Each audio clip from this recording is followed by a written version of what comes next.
Hello, everybody, and welcome to the very first episode of The Hot Topics. My name's Jorja. And I'm Tameera. And we are your co-hosts. So, how are you feeling?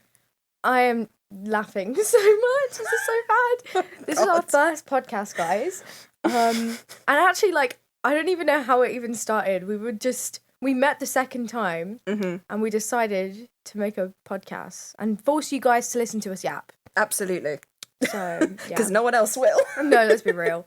This is just not going to be that neat for the first one, but yeah. it's okay. But that's okay. Hey, we'll get better as we go. Yeah, that's what the plan is. Exactly. And we're just going to put our opinion on stuff that you don't need our opinion, but it's fine. Well, isn't that just what every podcast is, though?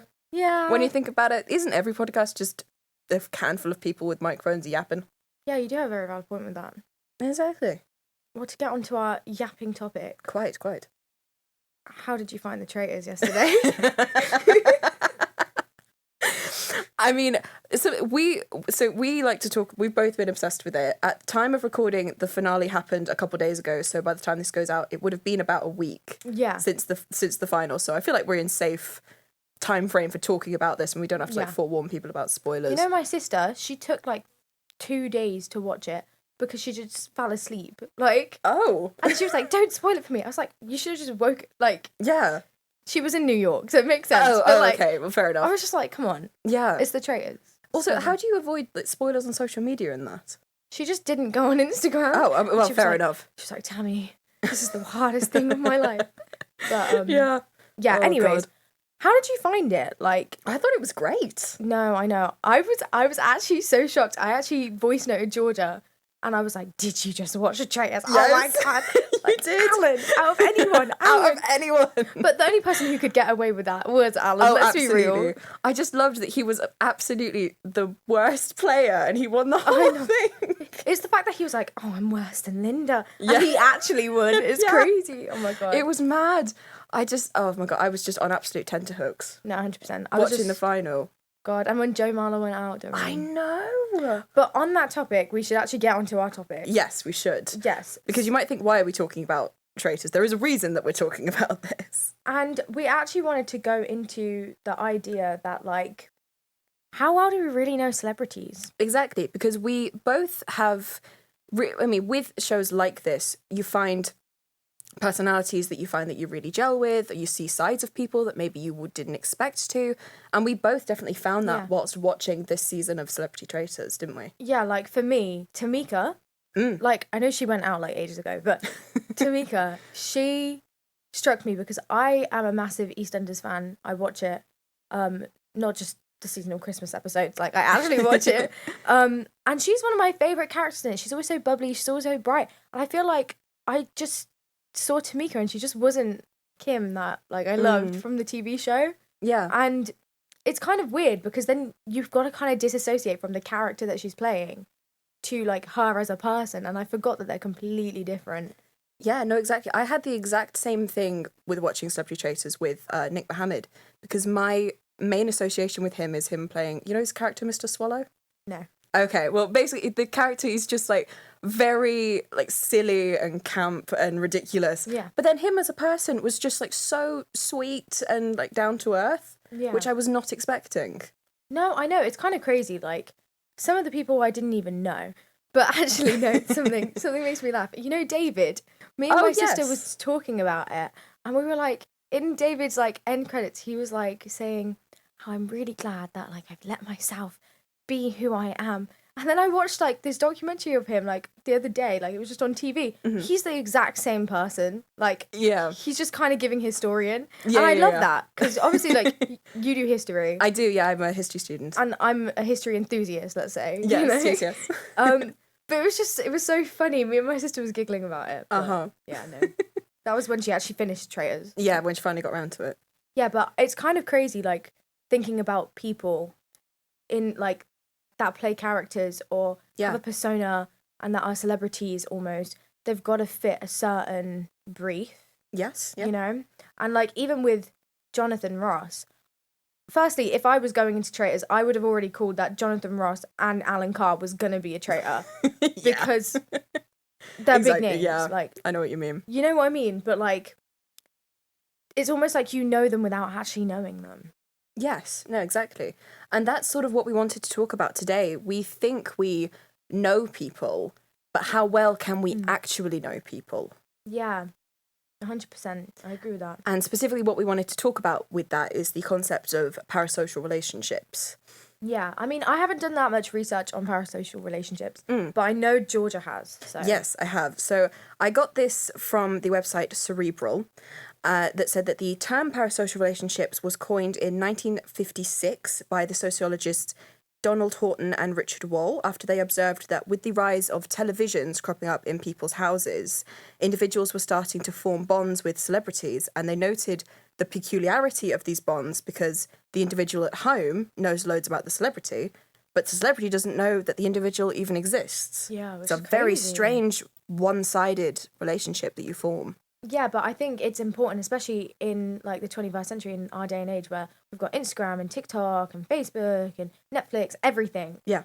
Social media, like, it means that we know so many celebrities, but then they don't know you. Like, I actually saw this girl that I like on TikTok. Like, I used to watch her, but she just came up on my For You page.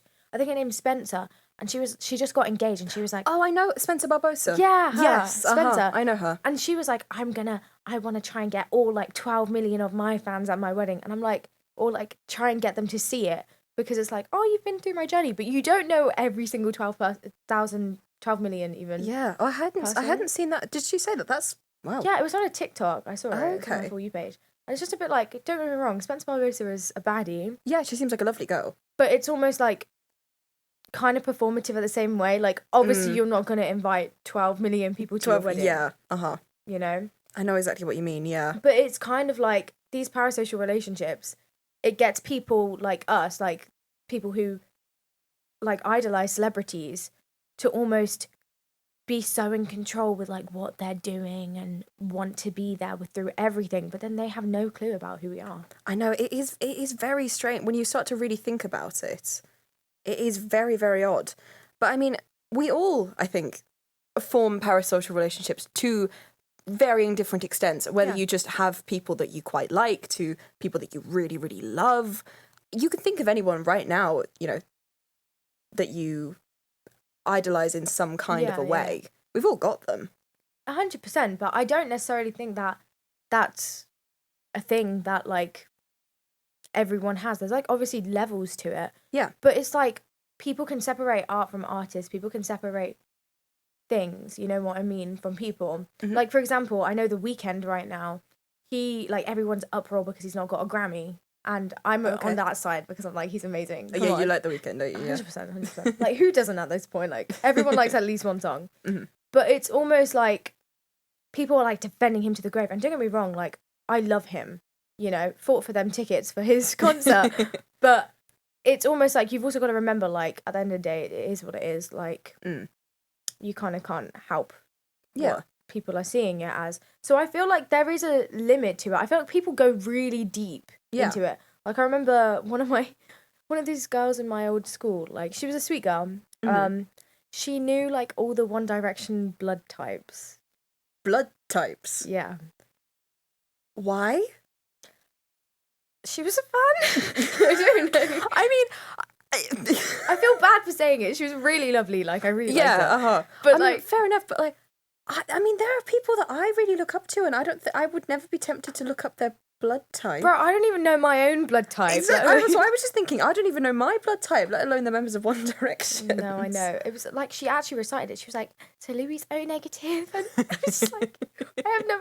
But that's probably wrong, but you know, like... Yeah. I mean, that's dedication. No, I know. I mean, it's proper fan. Like, it's you being a proper fan. But I feel like people, like, that's just, you're just doing too much at that point. A little bit, yeah, a little bit. That being said, so parasocial relationships, there are some positive sides to, you know, the attachments that we form with people. You know, having people that we like, watching their content can make us feel better. And that, just by itself on the surface, is obviously a good thing. Yeah, I do agree with that, to be fair. Also, that's kind of their job. Their job is to almost connect with everyone.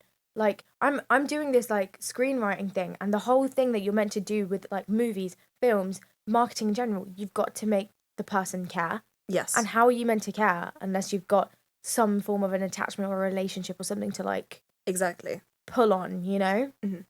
And I think that that's important. That I just feel like you got to also remember that they're living humans as well. They're people, and you're not necessarily gonna be always watching what they're doing and seeing what they're doing, because they are doing it for either money or for, well, it's their career. That being said, do you have any personal examples of people that you like or look up to? Yeah, I mean, I've got many. You obviously have just heard about The Weeknd. Yes, because he's amazing. But I do really like. I'm quite musical, so I of course like Michael Jackson, Whitney Houston. I love that era of music.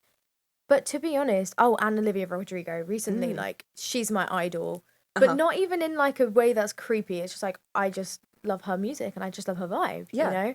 But I feel like I've never been like obviously everyone's a victim of parasocial relationships in some capacity. But I've never been in that place where I'm like, I want to be this girl.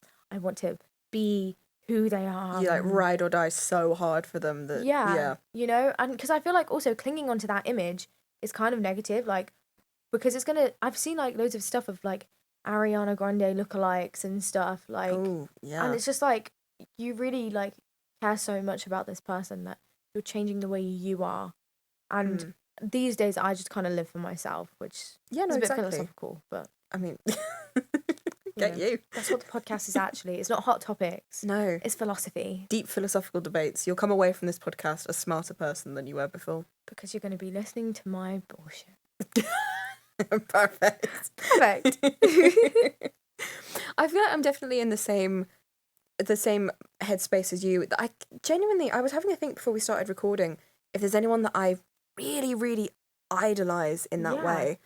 And I don't think there is. I mean, there's people that I like, you know, like actors, musicians, other things that other people that I like, but no one that I would really want to be. Yeah, or could see myself defending till the very end.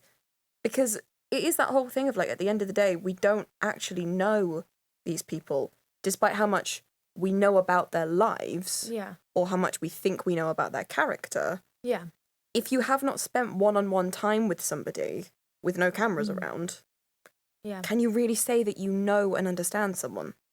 That is true, and I feel like also the best moments are usually when they're a mess. Like look at the podcast. Like let's be real, it isn't the perfect thing, but there's like perfection and imperfection. Yeah. And I feel like the fact that people almost are so performative on like the screen, on anything, like even like comedy shows, they're all like skits. It's all a type of theatre actually. Like it's actually, you do stand-up theatre, stand-up comedy, it's a type of theatre, which is crazy. And I feel like people, if you know what, actually if you took the camera away, you'd probably understand that they're just a human being, probably bored, probably tired, probably deciding what they want to eat.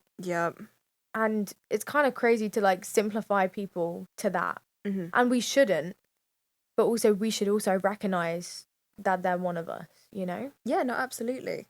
Because at the end of the day, we're all just human beings. Yeah, 100%, literally. But I do think that there is positives to having that attachment. Firstly, makes you actually care about someone and care about something. And actually, it pushes people to do stuff. Like, I know for me, especially with music, singing, like, I was literally just singing, like, We Can't Be Friends. Yeah, and it was amazing. Stop, no. Seriously, you're just such a good singer. You're too sweet. You've just got such an angelic voice. You're too sweet. You need to stop. But I was trying to like do the, you know, the know what you made me. Yeah. That was kind of bad. Sorry, I've got a cold. But that's not the point. And it's like I want to almost mimic not how they sound. I put my own spin on it. But equally, if I didn't have that relationship and think, oh my god, this is a like phenomenal piece of work, or like, oh my god, they're acting amazing, then that wouldn't like motivate me to do better. Exactly, yeah. Yeah. I mean, another personal example for me was, do you know Nicole Raffi, the YouTuber? No. Okay, well, it's alright, I love the way you said no. No. Well, a couple years ago, I found her on YouTube and I really fell in love with her just content and her style. So I started binge watching all of her videos, and it was through binge watching her videos and listening to her talk about her. Sorry. It's alright, these microphones are very sensitive, so if you hear our water bottles opening and closing, that's all it is. Whoops. Sorry, guys. Like I said, I got cold, so. Exactly, so it's fine. And if it hadn't been for me going through and binge watching all of her videos, because she talks a lot about living with OCD, I never would have realized that it was something that I needed to go and get tested for. Really? And turns out I do have OCD. Oh my God. I know, and like I never would have even considered that being a possibility if it weren't for seeing somebody and relating to them so much. And I was like, oh, hang on. You're talking. What's the word? Not resonating. There we go. I couldn't think of the word. I'm resonating with so much of the experiences that you're talking about. I think I might need to go get checked. That's crazy. And yeah. No, because I do feel like a lot of the good sides of having a relationship with a celebrity in a way is relating to them, you know? Mm-hmm. Like, I don't know. Okay, I'm on a much lower scale. I'm going to say this, right? But I've got this singing TikTok account. Go follow it. No, don't worry about it. That's not what we're here for. We're here to talk about celebrities. It's fine. But yeah, like I've got a singing TikTok account that I started at the beginning of the year. And I didn't realize like how performative people on TikTok actually are until I started. Like I literally bought a ring light to motivate me to do it because I was like, well, I've spent £10 on a ring light now. Like I kind of need to do it. Yeah. But I remember like at the beginning I would focus on how the camera looked. If there was any imperfection, I'd be so like upset. I wouldn't post the video. I'd delete the draft. They'd just be sitting in my drafts. And like, you know what? I hit to a point like after a couple months, I thought, you know what? I'm not actually enjoying why I started it in the first place. I wanted to sing and sing stuff that I wanted. I didn't want to sing what other people wanted. It was for me. And like my sister sent me this TikTok and it was like, I love it when people like actually do it because they like their niche. And I realized that like back then I didn't enjoy it until I actually found beauty in the imperfections. Yeah. And I think this is the thing with like people, celebrities, most people hide the imperfections, you know? Mm-hmm. Some people, their USP is showing the imperfections. Yeah. Which is kind of a crazy selling point in my opinion. Yeah. But it was really hard when I started to get past the fact that, oh my God, like people are going to be watching me, people from my school are going to see it. Mm-hmm. Like, oh my God, I've got to be perfect. And if I'm not perfect, then people are going to judge me. It's that judgment thing. And I think we also need to sympathize with the celebrities that the reason why they probably are performative and the reason why you probably don't know them is so they don't get judged. Exactly. And the actual like parts of themselves aren't judged. Yes. Because it's scary putting yourself out there. Oh God, yeah. It must be absolutely terrifying. Yeah, and people need to like recognize that, like remember that that's actually a thing. Oh God, yeah. Something else we wanted to mention as well is that sometimes people can take things way too far and fan behavior can get really out of control sometimes. We've seen, especially recently, some really quite examples of this. Yeah, no, literally, like, I mean, you've heard about, like, the whole blood type thing that I talked about. But also, like, just the fact that, like, people can go too much into it. Like, think about, like, the show You. Have you ever watched You? I haven't, no. Okay, well, it's amazing, so you need to watch it. You would really, really like it. Okay. But, like, I'm not going to spoil anything because I want you to watch it. But at the end of the moral, it's like people were sending him like loads of I'm literally spoiling it to you. Can we restart this? Yeah, I don't mind spoilers. Okay. I mean, I'll tell you what, I'm probably not going to watch it, so... Okay, yeah, that's valid. Anyways, so like it's about like this serial killer who like kills a load of women and like they're kind of like Joe Goldberg, you know? Mm-hmm. And people like have glorified him for all 5 seasons. They make him look like so cool. Oh my God, we're on this...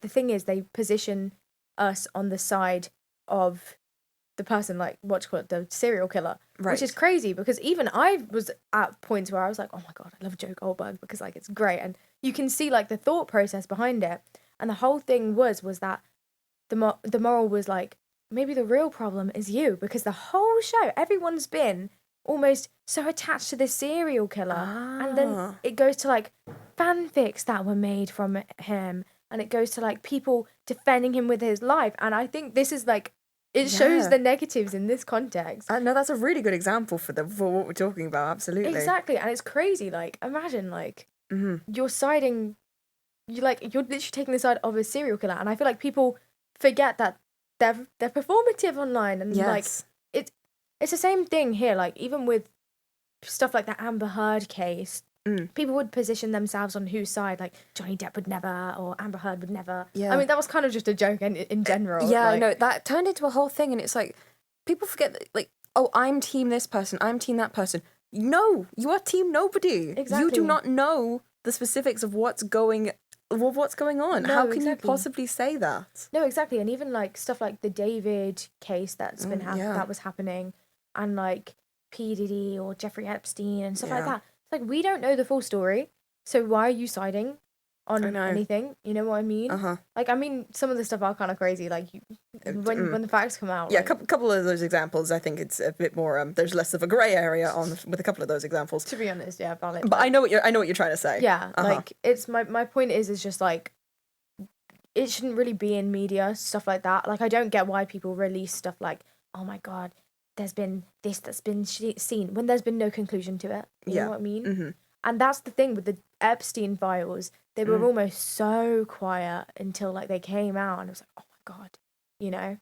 I don't know. I've gone down a little tangent, but you know. They haven't come out. No, as in like when. Oh, like when it first all kicked off. Yeah, when it first kicked off. Not like that they haven't come out. Like, because I was like, I don't think those have been released in the States yet, have they? Oh, okay, right. They haven't. Sorry, that was my misunderstanding. No, it's okay. I don't think they have, at least. No, because they haven't, because I mean, Trump's in them, so he's trying to suppress them. Oh, yeah. That is true. That's true. But no, but like, you know, like it became allegedly, a whole thing. So we don't get sued. Yeah, we don't want to be sued by America. Whoopsie daisy. But yeah, I guess. Yeah. Yeah, no, exactly. And it can spill over into the real world as well, because I should have looked it up before we started. I don't remember if anything actually came of this, but do you remember back in 2023 or 4 when Nicki Minaj and Megan Thee Stallion were having their like beef? Yeah. And the people that were defending Nicki Minaj threatened to go and vandalize Megan Thee Stallion's mother's grave. Kind of crazy. Do you remember that? Yeah, like, it's crazy. I don't remember if anything actually came of that, or if it was just people online, you know, talking a big game. But I mean, the fact that was something that was even brought up is mental. No, it actually is. Like, what the hell? I think people need to remember that these people are people at the end of the day. It's like, even like fans letting the love for their celebrity, it leads to so much judgment, you know? Like, why are you vandalizing someone's grave? Like, grow up, you know? Yeah. But secondly, it's almost like the love for what they're doing, it doesn't mean that they can explore anything else. Like, if you look at people like in the Disney Channel and stuff, like Sabrina Carpenter, obviously now she's loved and stuff, but she was in the Disney Channel first. She was a little innocent, like, actress. Yeah. And, like, I know Selena Gomez has had backlash. I know that Ariana Grande's had backlash for so much stuff, actually. And it's just because they're growing up. Yeah. And, like, it's crazy. Like, even Sabrina Carpenter, she's very sexualized now. Like, a lot of her songs are about sex. And even her, like, have you ever tried this one? No, that reminds me of my friend Sydney. Because once I was, like, really sad, and to cheer me up, she just started doing, like, have you ever tried this one? And she'd make them so ridiculous. And then she, like, hurt her hips. Oh, no. And she was doing it. I felt so bad, but it was the funniest thing. Like, what on earth pose did you try and hit where she ended up doing that? She tried to do the splits. And fair enough. Bear in mind, like, she'll be happy for me saying, like, she's not, like, a gymnast, you know? Yeah. Which is crazy, but she's an icon. But my whole point with this was that, like, people are okay with that sometimes, you know? But then other people get backlash for wanting to be doing something different with their time. Yeah, and exactly. I think people need to remember they're humans. Exactly. People forget that just because you know somebody for doing a certain thing, making a certain type of content, playing a certain type of role, they have ownership over what they are doing. And if they choose to step outside of that, that's not something that you can control. Exactly. Like, you may think you know them, but you don't know Exactly. them. And if they want to make a change up in their lives and their careers, that's up to them. No, literally. It's not something that you can, you can't put these people in little boxes and just keep them there. I mean, surely, like, fans can, you know. Yeah. But that doesn't mean that they are them. You know, you've got the free will to turn to an emo one day if you wanted to. Yeah, exactly. So why don't they? Just because they're videoed, you know? Yeah, exactly. Yeah. Yeah. Something that we will touch on more next week as well is how willing people are to let people off the hook when they make mistakes if they're a fan. But as I say, we will go into that more next week because that's a whole other avenue that we found when we were talking about it. Yeah, like that deserves a whole topic. Oh, absolutely, yeah. 100%. A whole hot topic. A whole hot topic. I love the name. I know. It's so cute. Stop. But, yeah. Yeah, I guess just some closing thoughts is it's important to not forget that, as we said at the beginning, if you've not spent one-on-one time with somebody with no cameras, you really just can't know what somebody is like. Yeah, no, literally. And remember that they're humans too. Yes. That, like, they are just people at the end of the day. Like, they're not just characters that we can mold into our mind. Yep. Or, like, fit into our views that we want them to. And I think people get so obsessed with it. Yeah. To a point that you need to accept that they've got free will as well. Exactly, yeah. Yeah. Not forgetting that. Something fun that we really wanted to do was recommendations of the week. Yes. That kind of fits the theme. Yes, absolutely. So at the end of every episode, we will be giving you a recommendation, whether it's a book, a film, whatever it may be, that links somehow into what we've been nattering away at this week. And so the recommendation that we wanted to share with you this week is Misery by Stephen King. Either the book or the film. Either will do. I have not read or seen either of them. Oh, you must. It's so good. What's it about? But the concept is basically this famous writer called Paul Sheldon gets into a car accident and is rescued by a woman called Annie. And in his car, he had the manuscript for the final book of this super beloved series that he's written. That he was, I don't remember if he was on the way to the publishers or something, but he had it in the back of his car and she's found it. Yeah. She read it and she was like, I cannot believe that you would do this to these characters. Oh my God. I hate the way you've written it, so I'm going to keep you here in my house and make you rewrite. I'm not going to let you go until you fix it. Isn't that so crazy, bro? Yeah. That's actually quite interesting. It's a great psychological thriller. I'll read it. Mm-hmm. I mean, I recommend just the show You. Yeah. Because I think it's really brilliant and even the way it's done, it's amazing. And I'm not really one for like gore or like horror or stuff like that. I know you are, but I'm not.